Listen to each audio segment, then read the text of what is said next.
Discussion on management of aortic dissection. Aortic dissection is the most common aortic emergency. It is one of the three acute aortic syndromes, the other being aortic intramural hematoma and penetrating aortic ulcer. It has a grave prognosis with 20% pre-hospital and 30% in-hospital mortality. Aortic dissection is generally considered as acute when the diagnosis is made within 14 days of onset and chronic after that. An intimal and medial tear in the aorta causes blood to seep into the media, and the false lumen usually progresses along a variable extent of the aorta. Important risk factors for aortic dissection are hypertension, Marfan syndrome, and bicuspid aortic valve. Management of aortic dissection is according to its anatomical extent and duration. Pain is the most common presenting symptom, which initiates imaging studies. Computed tomography is the first-line investigation in suspected aortic dissection. Other modalities are transesophageal echocardiography and magnetic resonance imaging. Early diagnosis and management is the key to improving outcome in aortic dissection. Surgical repair, if feasible, is considered in proximal dissections. Distal dissections call for endovascular repair in the presence of malperfusion or imminent rupture. Uncomplicated distal dissections may be managed medically. Severe pain in the chest or back with migration down as dissection progresses is classical of aortic dissection. History of recent strenuous exercise or use of drugs like cocaine or amphetamines may be there. Neurological symptoms like loss of consciousness, paraparesis, or paraplegia may occur. New onset aortic regurgitation, pericardial effusion, and myocardial ischemia may occur with proximal dissection. Even though aortic dissection is classically divided into acute and chronic based on duration, another classification by Bucher and Associates divides it into 4 time domains based on data from International Registry of Aortic Dissection. From symptom onset to 24 hours, it was named hyperacute, acute between 2 to 7 days, subacute between 8 to 30 days, and chronic if it is more than 30 days. Traditional anatomical classifications are DeBakey classification and Stanford classification. In DeBakey category 1, dissection tear in ascending aorta propagates distally to include at least the aortic arch and typically the descending aorta. DeBakey category 2 is dissection only in the ascending aorta. Category 3 is dissection tear in the descending aorta propagating most often distally. It is subdivided into category 3A, in which it is confined to descending thoracic aorta, and 3B, in which the tear extends below the diaphragm. In Stanford classification, all dissections involving the ascending aorta are type A, irrespective of the site of tear. All dissections that do not involve the ascending aorta are classified as Stanford type B. Penn ABC and Dissect are other classification systems. Though several biomarkers have been evaluated in aortic dissection, only D-dimer is considered clinically feasible. It is markedly elevated in aortic dissection. Cutoff value of 500 nanograms per ml can be used to rule out aortic dissection with a negative likelihood ratio of 0.07 within the first 24 hours. In a study of 113 cases, it was found that those with younger age, thrombosed false lumen without ulcer-like projections, and shorter dissection lengths were likely to have false negative D-dimer values. Initial management of acute aortic dissection is to control blood pressure and reduce dP by dt, which is linked to the ventricular ejectile force, to reduce propagation of dissection. Blood pressure is reduced to the levels just enough for end organ perfusion. Intravenous beta blocker is the most important medical management for reducing dP by dt. Labetalol, which blocks both alpha and beta receptors, lowers blood pressure and dP by dt. Use of vasodilators without beta blockade should be avoided as they increase dP by dt. Sedation with opiates will be useful in reducing the sympathetic discharge and catecholamine levels. Mortality of type A dissection has been reported as 26% in those managed surgically and 58% in those not receiving surgery, typically because of advanced age and comorbidity. Type B dissection had mortality of 10.7% on medical management. In those 20% of type B dissection patients who underwent surgery, mortality was 31.4%. Prompt surgical treatment aims to remove the entry into the false lumen and reconstitute the true lumen with a synthetic graft with or without reimplantation of coronary arteries. Resuspension of native aortic valve is preferred to replacement for associated aortic regurgitation. Endovascular repair is considered for descending thoracic aortic dissection. Open surgical repair requires single lung ventilation, left heart bypass, profound hypothermia, and cerebrospinal fluid drainage.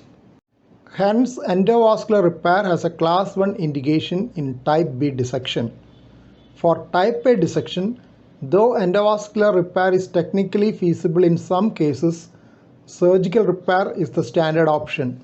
In type B dissection, if malperfusion of a branch persists, then branch vessel stenting or petticoat technique with open bare metal stents can be used.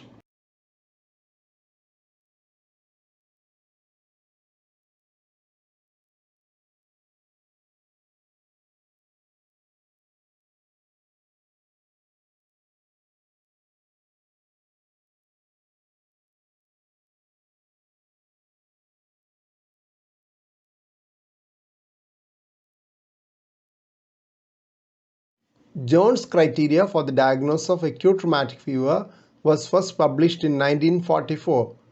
Please note that the initial part of this discussion is on the original Jones criteria published in 1944. Major manifestations described in that paper were carditis, arthralgia, chorea, subcutaneous nodules, and recurrences of rheumatic fever. Minor manifestations were fever, abdominal pain, precordial pain, rashes, epistaxis, pulmonary findings, and laboratory findings. The diagnosis of rheumatic fever was considered reasonable if there was 1. Any combination of major manifestations, 2. Combination of 1 major and 2 minor manifestations, 3. Minor manifestations alone in the presence of rheumatic heart disease when other causes can be excluded. Over the years, the original Jones criteria for the diagnosis of rheumatic fever have been revised and modified several times. The 1992 update was by a special writing group headed by Dajani A.S. According to the 1992 update, the major manifestations were carditis, polyarthritis, chorea, erythema marginatum, and subcutaneous nodules. The minor manifestations were grouped into clinical findings and laboratory findings. The clinical findings were arthralgia and fever. The laboratory findings were elevated acute phase reactants like ESR, CRP, and prolonged PR interval on ECG. In addition, supporting evidence of antecedent group A streptococcal infection were included, positive throat culture or rapid streptococcal antigen test, and elevated or rising streptococcal antibody titer. The presence of 2 major manifestations or of 1 major and 2 minor manifestations indicates a high probability of acute rheumatic fever if there is evidence of a preceding group A streptococcal infection. In 2000, another working group chaired by Patricia Ferrieri was set up by the American Heart Association to see whether further revision was required. They were of the opinion that there was no need to revise the criteria for the diagnosis of first episode of rheumatic fever. They also concluded that although echocardiography was useful in the evaluation of rheumatic heart disease, the evidence did not favor including echocardiographic findings as major or minor diagnostic criteria. AHA Committee on Rheumatic Fever, Endocarditis and Kawasaki Disease of the Council on Cardiovascular Disease in the Young has revised the criteria again in 2015. This time, echocardiography has been given a role in the diagnosis of subclinical carditis. The salient difference between the older criteria is, of course, the inclusion of echocardiography for the diagnosis of subclinical carditis. They have suggested specific echocardiographic criteria for diagnosing rheumatic valvular regurgitation of the mitral and aortic valves. In case of rheumatic mitral valve prolapse, it may be noted that only the leaflet tip will bend into the left atrium, unlike the body of the valve leaflet in classical mitral valve prolapse. Another important highlight is inclusion of monoarthritis and polyarthralgia as potential major criteria in populations with moderate to high risk of rheumatic fever. Low-grade fever has also been included in the minor criteria in such populations. For diagnosis of recurrence of rheumatic activity, even 3 minor criteria without any major criteria can also be considered. Current major manifestations are arthritis, carditis, chorea, erythema marginatum and subcutaneous nodules.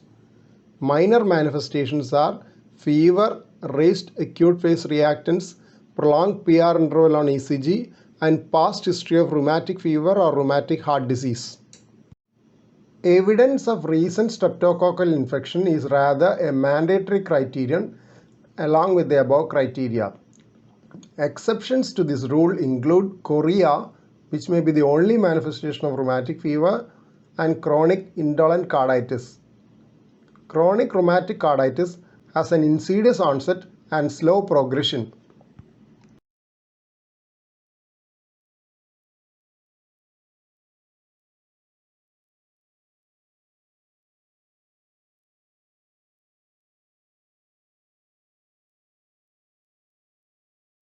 Funny current or pacemaker current is predominantly a feature of the sinoatrial node. Funny current has been designated as IF. Diastolic or phase 4 depolarization is the hallmark of pacemaker cells of the heart. IF pacemaker current was discovered by DiFrancesco in 1979. It is a mixed sodium-potassium current which is inward and gets activated on hyperpolarization at voltages of -40 to -45 millivolts. Funny current initially opposes the repolarization and then stops it. After that, the funny current is responsible for the spontaneous diastolic depolarization, which ultimately leads to the automaticity of the sinus node. Since the funny current controls the rate of the sinus node activity, it determines the heart rate. IF increases on perfusion with adrenaline and thereby the slope of diastolic depolarization and the heart rate.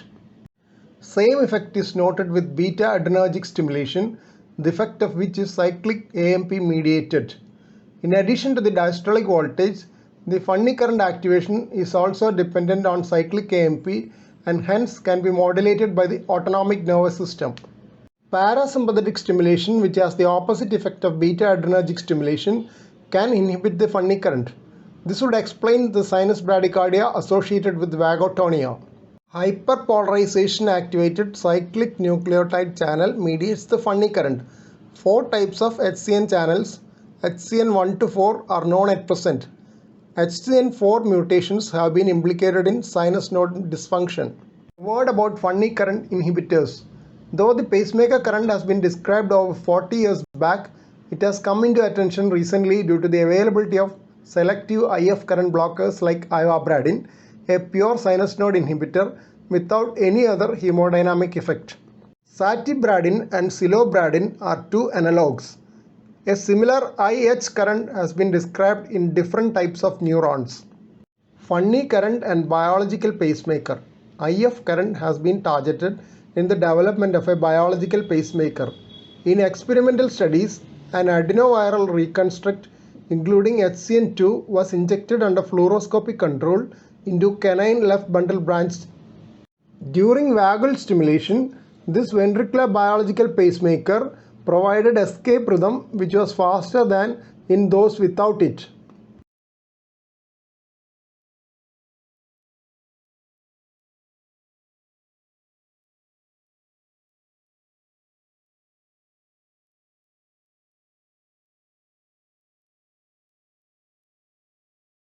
Discussion on catecholaminergic polymorphic ventricular tachycardia or CPVT.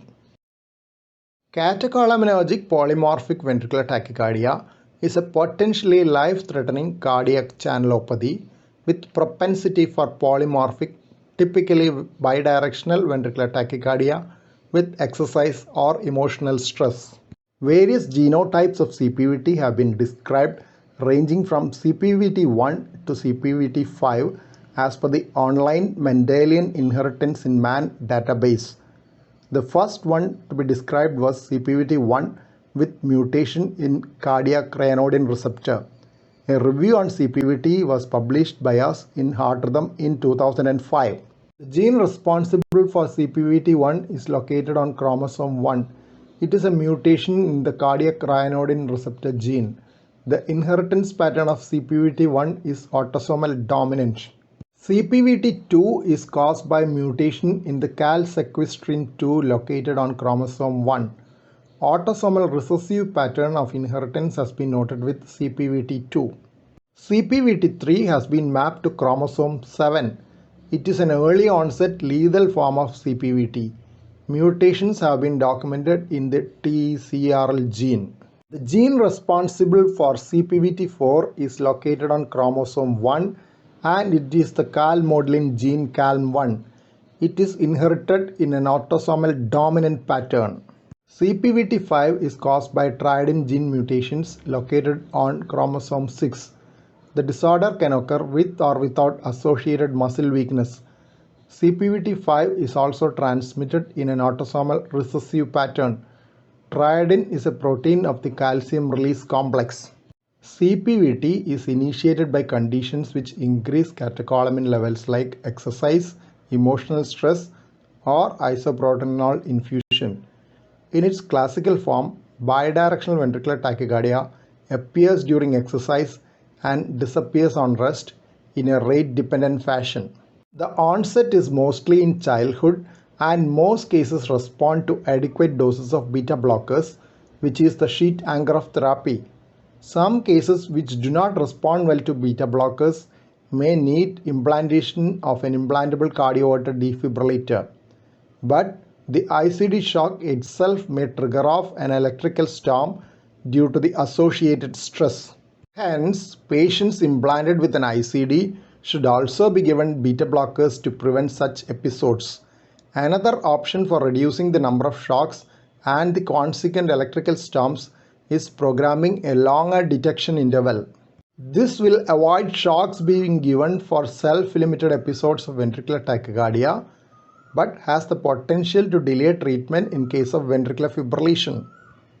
Another reason proposed by proponents of longer detection interval is that the ventricular tachycardia in CPVT is initiated by triggered activity, while ventricular fibrillation has a re-entrant mechanism and may respond better to the shock.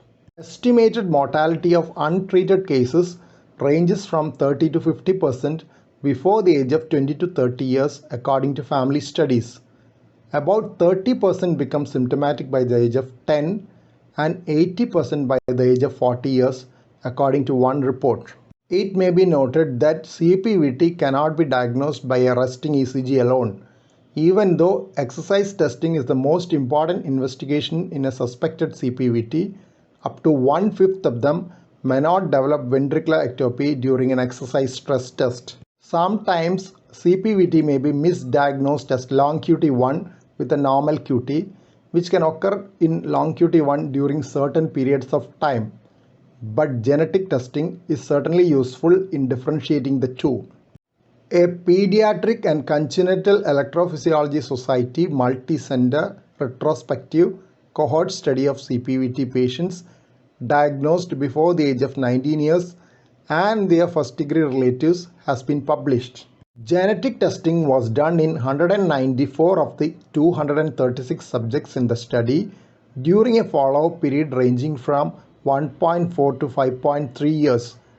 60% had RYR2 associated CPVT1. CPVT2 due to homozygous CASQ2 mutation was found only in 4 patients. All had history of life-threatening symptoms. Another family potentially affected with heterozygous CPVT2 included 3 subjects, of which the proband had life-threatening symptoms. Her relatives had exercise-induced ventricular bigamy. An unusual point noted in the study was that in 1/4 of the symptomatic patients, cardiac events were precipitated by only normal wakeful activities.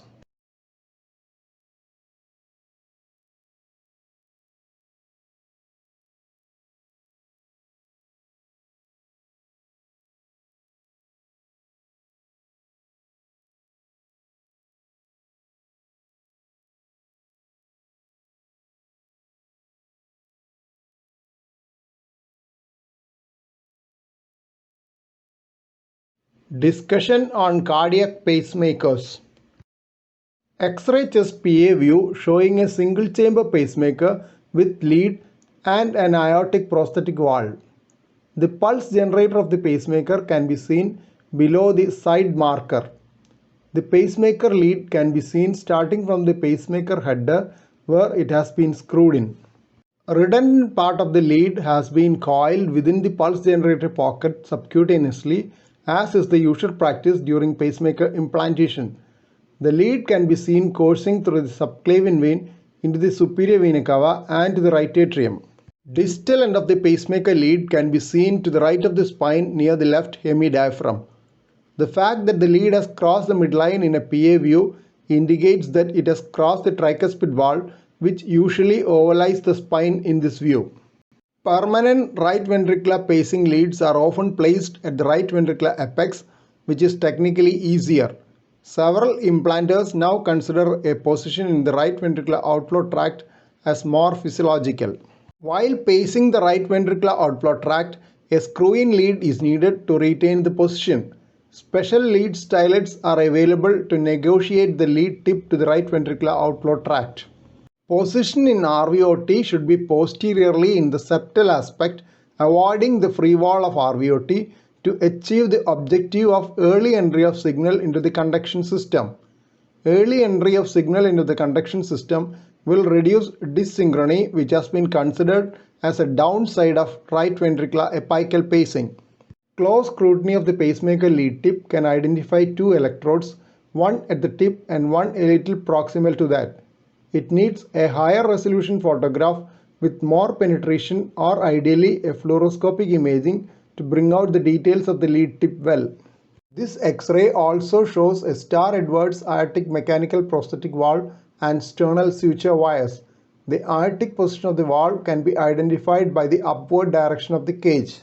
In Starr-Edwards aortic processes, the cage is seen upwards with 3 struts and the sewing ring at the base.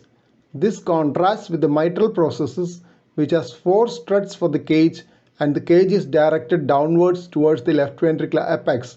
A prominent aortic knuckle and a bulge of the right atrial contour are other findings on this chest X-ray. Cardiac pacemaker is a device meant to give regular electrical pulses to the heart when the normal pacemaker function of the heart is defective. It is also used when the pulse conduction to the ventricles is blocked, as in complete heart block. The basic electronic pacemaker consists of an electronic circuitry to generate the pulses, a battery with long storage life of several years, and leads to convey pulses to the heart. Battery and circuitry are housed together in a hermetically sealed metallic container made of biocompatible material which will not induce a foreign body reaction in the body. This part, known as the pulse generator, is usually implanted beneath the skin under local anesthesia. Modern pacemakers have highly complex circuitry capable of monitoring the body's requirement and varying the pulse rate accordingly. They are also communicating devices which can transmit the stored information to a device known as programmer kept over the surface of the skin.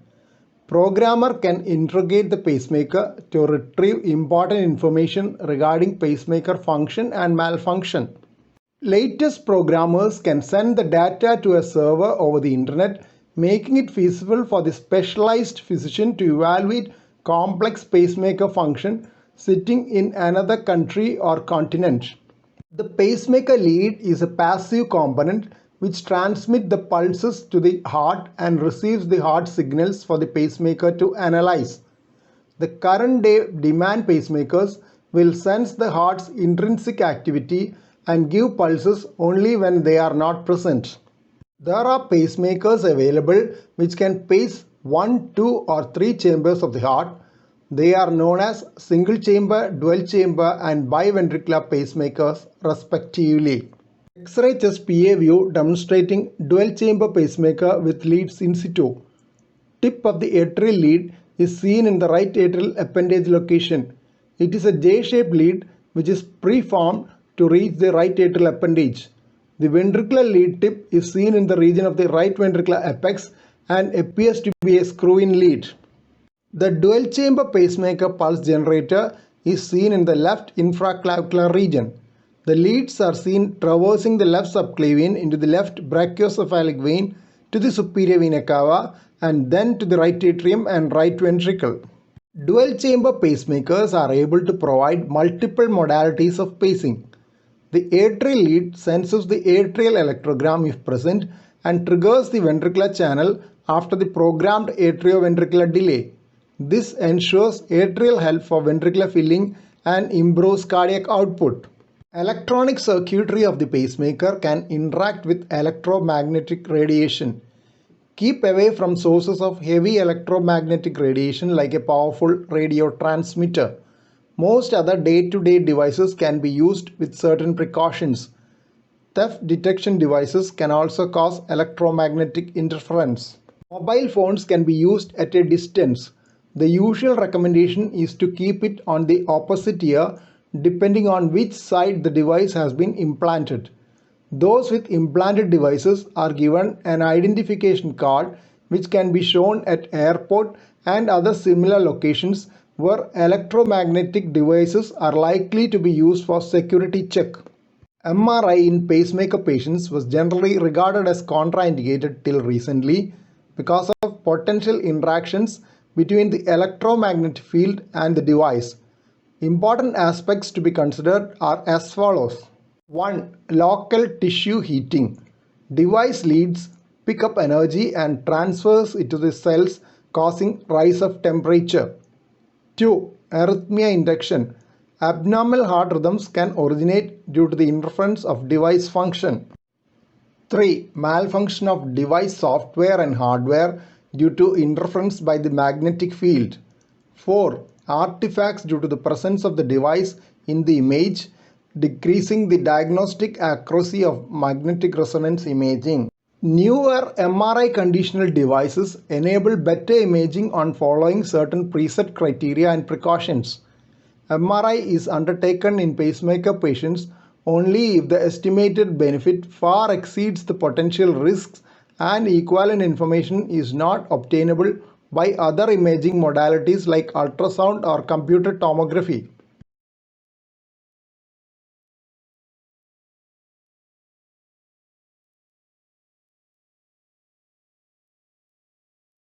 Discussion on MRI conditional pacemakers including safety of 1.5 Tesla and 3 Tesla MRI scans.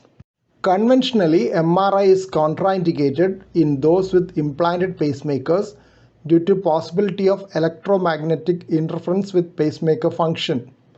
MRI conditional means that there are no known hazards when MRI is performed with pre-specified device programming, patient monitoring and imaging protocols. MRI conditional pacemakers were first introduced in 2008. These pacemakers have less ferromagnetic material and lead design changes reduce the chance for heating. Reduction of ferromagnetic material also reduces the potential for artifacts induced by the pacemaker system in the MR images.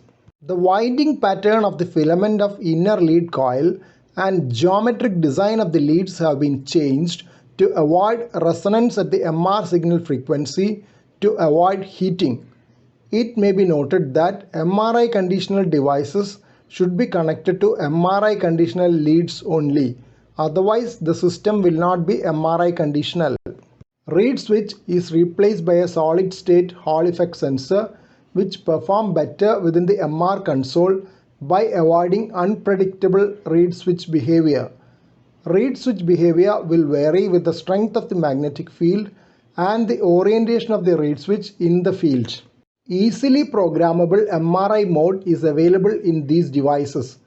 This will prevent inappropriate pacemaker inhibition and competing rhythms.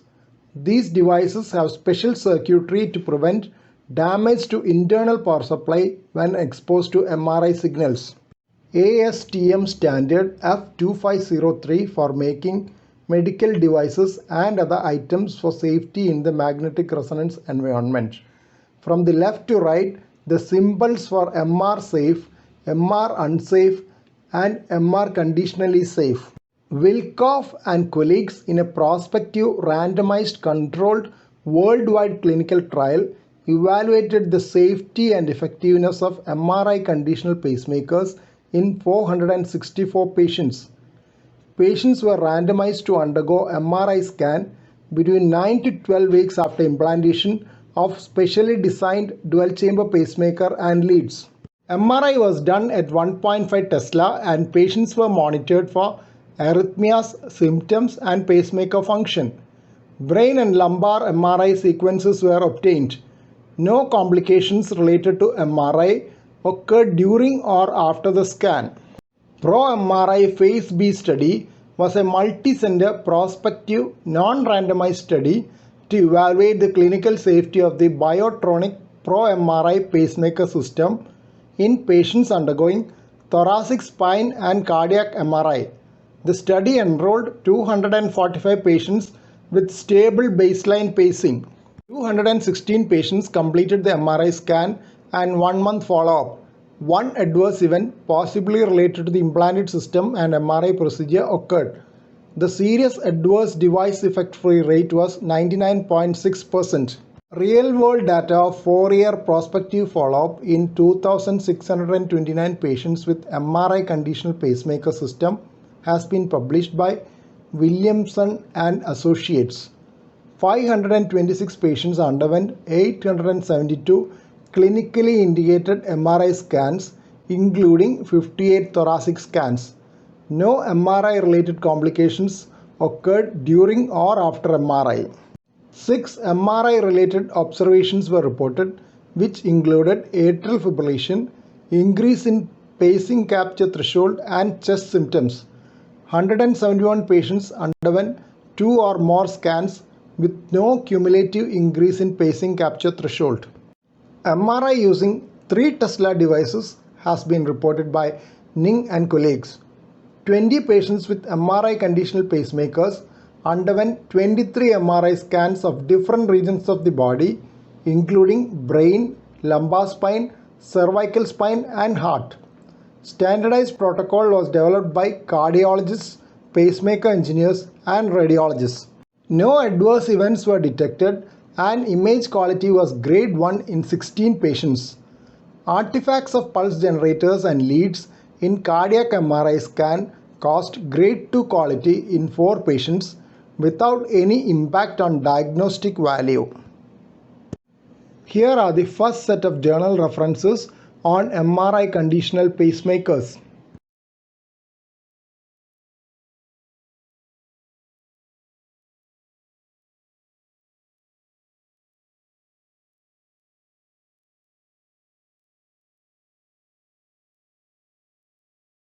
This discussion is on reed switch in pacemakers and implantable cardioverter defibrillators. Includes a mention on its replacement by Hall sensor in MRI conditional devices.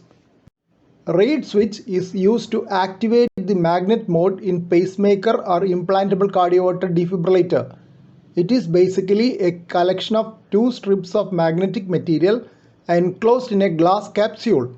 Application of a magnetic field closes the reed switch by making contact between 2 metal strips. This changes the sensed voltage in a sensing amplifier, triggering a circuit controlling the magnet mode functional status. Reed switch can malfunction if the glass capsule is broken, remaining in same position regardless of the applied magnetic field. This situation is called sticky reed switch. The exact effect of magnet application on the various functions of pacemakers and ICDs will depend on the make of the device and the programmed parameters. But in general, the effect on pacemaker is that it stops sensing and functions in an asynchronous pacing mode. In case of ICDs, magnet application suspends all anti-tachycardia therapies without affecting the pacing mode. In most pacemakers, magnet application increases the pacing rate during the asynchronous pacing mode, but the actual rate and duration for which the higher rate is maintained will vary with each manufacturer or model. Some pacemakers can be programmed to initiate vario threshold checking on application of a magnet. Older pacemakers have a reed switch to initiate the magnet mode, while newer devices have a Hall sensor. Hall effect sensor is the modern replacement for the reed switches in pacemakers and ICDs. It is used in MRI conditional devices. Hall effect is a generation of electrical voltage across a conductor when the magnetic field is perpendicular to the direction of current flow in the conductor. In MRI conditional devices, the Hall effect can be used to lock out the device during the scan. Limitations of reed switch. Reed switch behavior will vary with the strength of the magnetic field and the orientation of the reed switch in the field. Reed switch is replaced by a solid state Hall effect sensor which perform better within the MR console by avoiding unpredictable reed switch behavior. Discussion on right ventricular paced rhythm with retrograde P waves. ECG shows wide QRS rhythm with LBBB pattern in lead 1, AVL and V1. Axis is leftward and V6 shows negative QRS complexes indicating pacing from right ventricular apex. Pacemaker artifacts or spikes can be seen on close scrutiny in V4 to V6 just before the onset of the wide QRS complex. Andrograde P waves are dissociated from the QRS complexes. Hence, the basic rhythm was complete heart block which needed a pacemaker.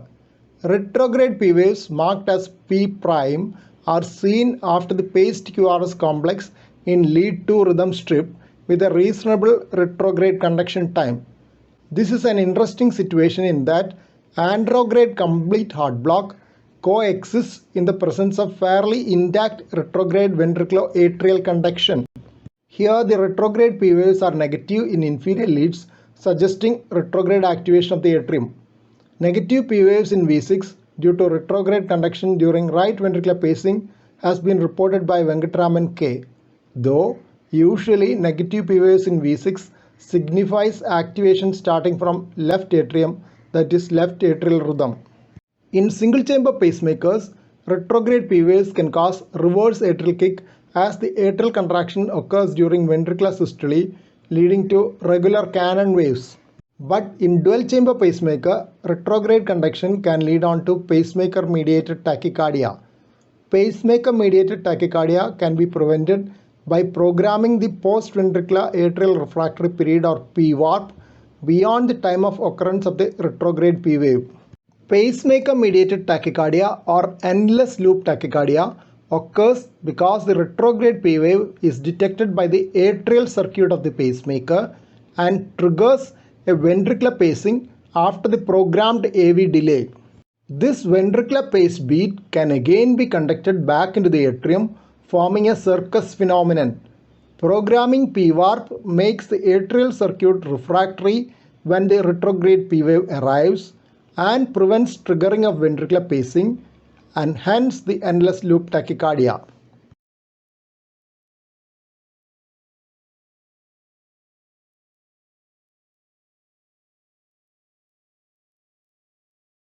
Mitsui and associates were the first to describe pacemaker syndrome in 1969 as a symptom complex associated with right ventricular pacing.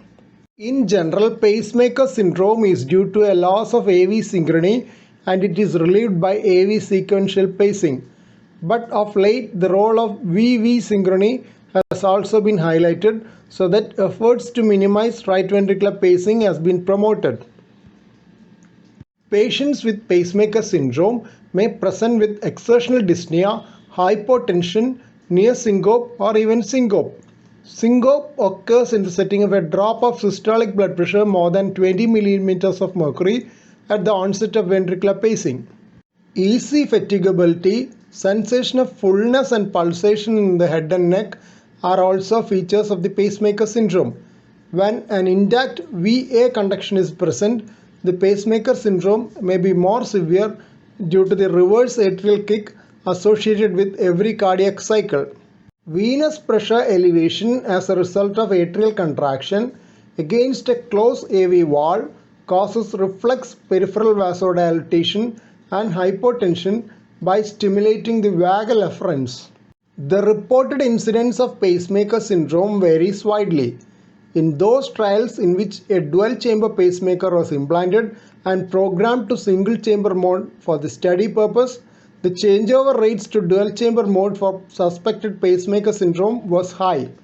But in those trials in which a surgical revision was required for a mode change, the reported incidence was low. This may indicate a lower threshold for the diagnosis of pacemaker syndrome when surgical revision is not required.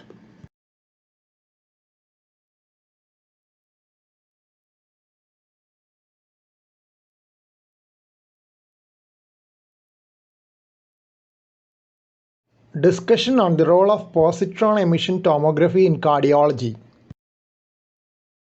Positron emission tomography imaging is useful in assessment of myocardial perfusion and viability, atherosclerotic plaque activity, as well as cardiac innervation in heart failure.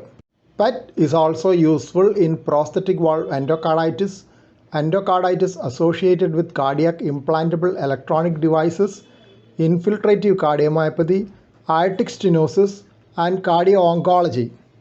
PET imaging has superior diagnostic accuracy compared to single photon emission computed tomography.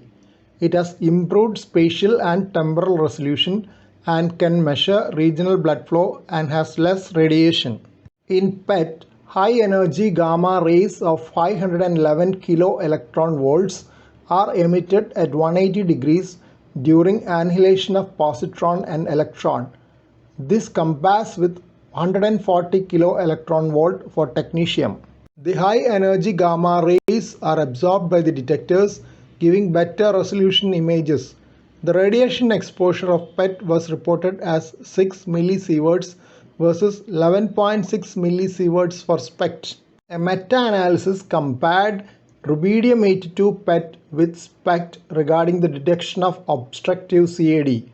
15 studies on PET and 8 studies on SPECT having 1,344 and 1,755 patients respectively were included.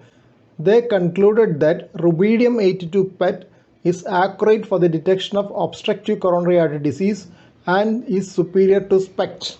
The extent and severity of ischemia and scar noted on PET stress myocardial perfusion imaging has been shown to be a powerful and incremental risk predictor for cardiac death and all-cause mortality compared to traditional coronary risk factors. Thus, PET is useful in risk stratification as well. Another role of PET is in the identification of hibernating myocardium, which will benefit from revascularization. Preserved metabolic activity in the myocardium noted on PET has been considered as the gold standard for myocardial viability.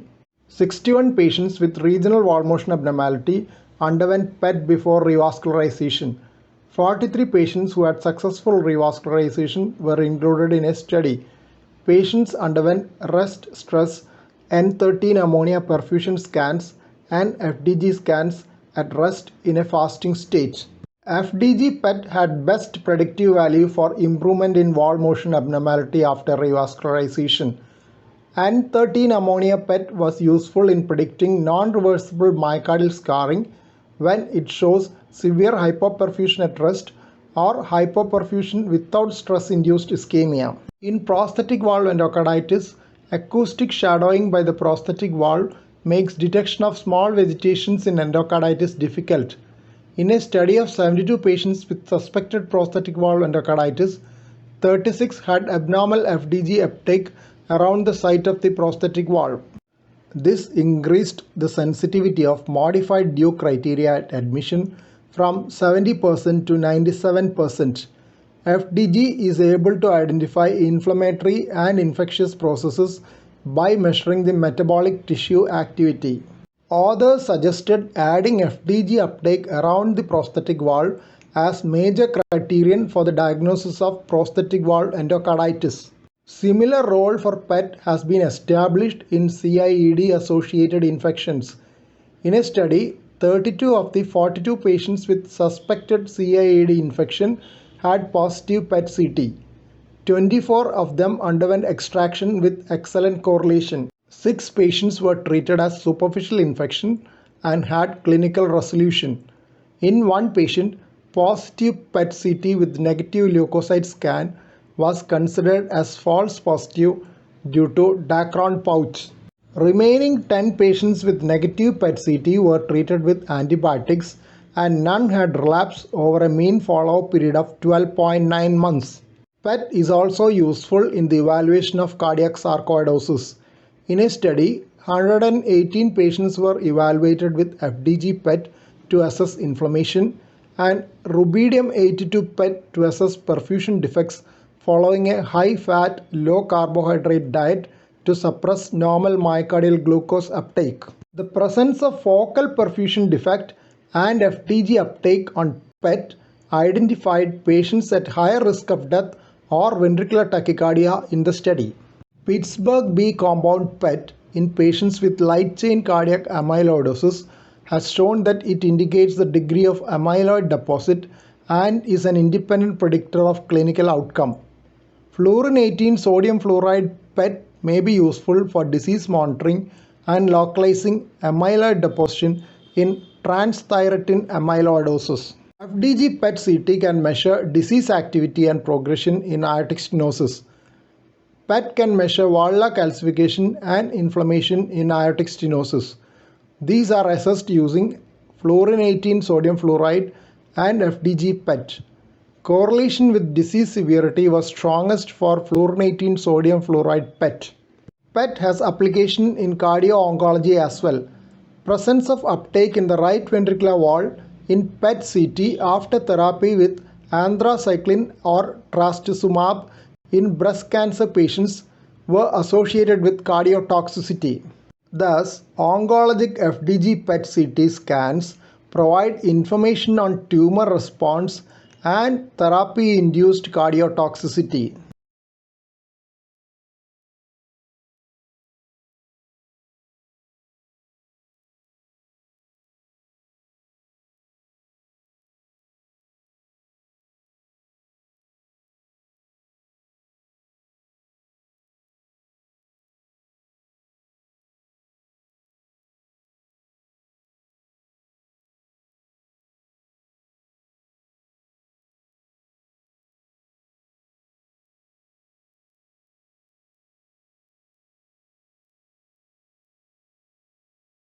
Discussion on neoatherosclerosis and in-stent restenosis. Neointimal proliferation can occur within a coronary stent. Chronic inflammation within the neointima with infiltration of macrophages leads to neoatherosclerosis and result in in-stent restenosis. Disruption of neoatheroma can cause acute thrombotic occlusion. Hence, neoatherosclerosis is a complication of percutaneous coronary intervention and can present with recurrence of angina or acute coronary syndrome. Occurrence of neoatherosclerosis is earlier in drug-eluting stents than in bare metal stents and has greater prevalence. Late stent thrombosis due to rupture of the plaques with thin fibrous cap is associated with high mortality. Thus, in-stent neoatherosclerosis is an important contributing factor to late vascular complications of very late stent thrombosis and late in-stent thrombosis. Neoatherosclerosis is characterized by plenty of lipid-laden foamy macrophages with or without calcification and a necrotic core in the neointima. While native coronary atherosclerosis takes decades to develop, neoatherosclerosis may develop in months to years after stent placement. Lesions of neoatherosclerosis can be detected by optical coherence tomography. A study of 406 neoatherosclerotic lesions from 299 autopsies in the CV-PATH stent registry included 197 bare metal stents and 209 drug-eluting stents. 103 were sirolimus-eluting stents and 106 paclitaxel-eluting stents. Neoatherosclerosis lesions were noted in 31% of the drug-eluting stent lesions and 16% of bare metal stent lesions. Median stent duration was shorter in case of drug-eluting stents. Unstable lesions with thin cap fibroatheromas or plaque rupture were more frequent in drug-eluting stents. Mean implant duration was 1.5 years in drug-eluting stents and 6.1 years in bare metal stents. Younger age, longer implant durations, drug-eluting stents, and underlying unstable plaques were the independent determinants of neoatherosclerosis identified by multiple logistic regression. Reformation of an endothelial cover is delayed after drug-eluting stent implantation. Hence, the neointima is more prone to become lipid-laden and develop neoatherosclerosis, increasing plaque vulnerability. Near-infrared spectroscopy with intravascular ultrasound was used along with optical coherence tomography to characterize neoatherosclerotic lesions in 65 consecutive patients with symptomatic in-stent restenosis in a study. 51 had drug-eluting stents and 14 bare metal stents. Neoatherosclerosis was confirmed by optical coherence tomography in 40 stents, of which 68% were drug-eluting stents. Thin cap atheroma was noted in 47% with drug-eluting stents and 7% with bare metal stents. Near-infrared spectroscopy showed that total lipid core burden index and density of lipid core burden index were higher in drug-eluting stents compared to bare metal stents. Neoatherosclerosis was classified into thin cap type 1, thick cap type 2, and peristrut neoatherosclerosis type 3. Type 1 thin cap neoatheroma was more common in drug-eluting stents and in areas of stented segments without significant in-stent restenosis. It was associated with more of periprocedural myocardial infarction. In a study of 313 in-stent restenosis between 2009 and 2017 in patients undergoing OCT-guided percutaneous coronary intervention, neoatherosclerosis was defined as a lipid neointima or a calcified neointima. eGFR, time from PCI to in-stent restenosis, and drug-eluting stent ISR were independent predictors for neoatherosclerosis in this study. Intravascular lithotripsy has been used to treat recurrent restenosis due to severe calcific neoatherosclerosis in another report. A study of 185 patients with ISR suggested that low-density lipoprotein cholesterol levels may be related to the formation and progression of early neoatherosclerosis. They suggested that poor control of LDL cholesterol may be a risk factor for occurrence of early neoatherosclerosis following drug-eluting stent implantation. Intensive therapy with rosuvastatin plus eicosapentaenoic acid was used in a study evaluating in-stent neoatherosclerosis with OCT. In that study of 42 patients, intensive therapy prevented atherosclerotic progression more effectively in native coronary plaques in patients with neoatherosclerosis.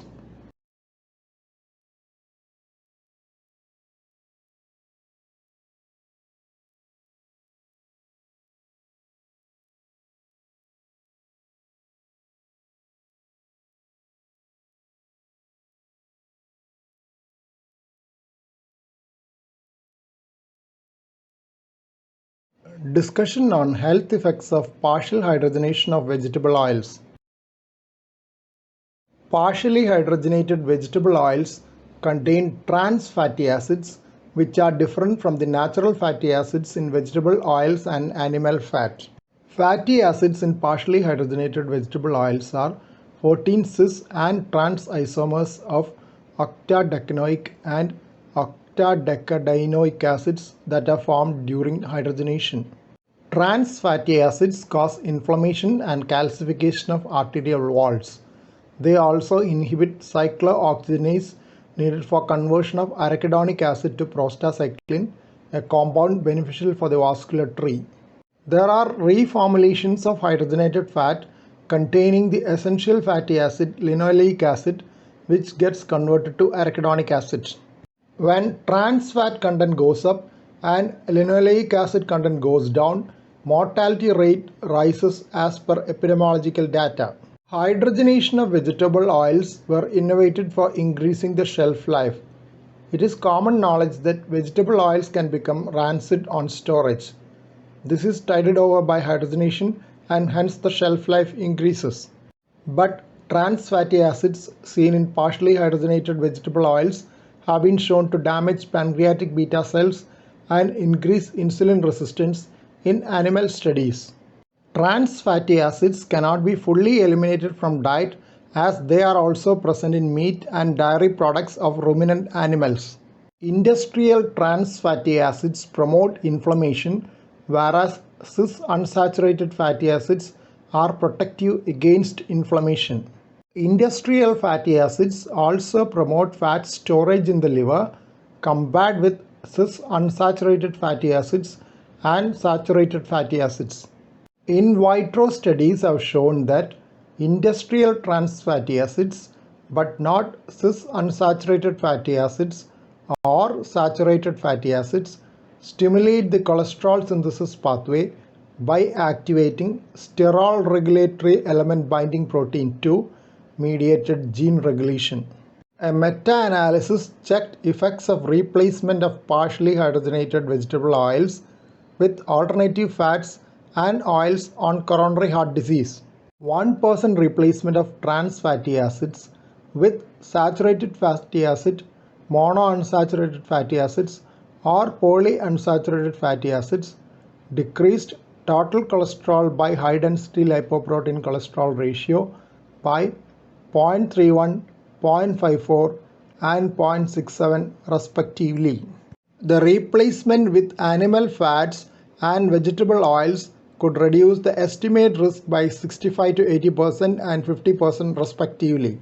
In another systematic review and meta-analysis, total trans fat intake was associated with all-cause mortality, coronary heart disease mortality and total coronary heart disease, but not with ischemic stroke or type 2 diabetes mellitus.